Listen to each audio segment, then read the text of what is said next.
আমরা যদি মনে করি যে আমি শুধুই দুনিয়া, ভালো মন্দ, লাভ লোকসান, চাওয়া পাওয়া, প্রাপ্তি অপ্রাপ্তি, মনের চাহিদা পূরণ, সবকিছু শুধু দুনিয়া ভাইয়া, বাবা তো আখিরাত কার জন্য? কবর কার জন্য? তাইলে নবীজি সাল্লাল্লাহু আলাইহি সাল্লাম কাকে তাইলে আখিরাত বুঝাইতে চাইছেন? আল্লাহর কোরআন এমন কোন সূরা নাই, কোরআন শরীফের 114টি সূরা, 114টি সূরার এমন কোন সূরা নাই, এমন কোন রুকু নাই কোরআনে যেখানে আখিরাতের কথা, পরকালের কথা আলোচনা নাই।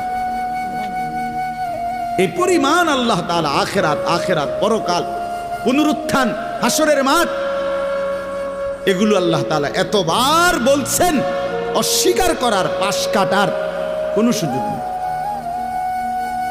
কোনো সুযোগ নেই। কোরআন শরীফে আছে সূরা মুলকের মধ্যে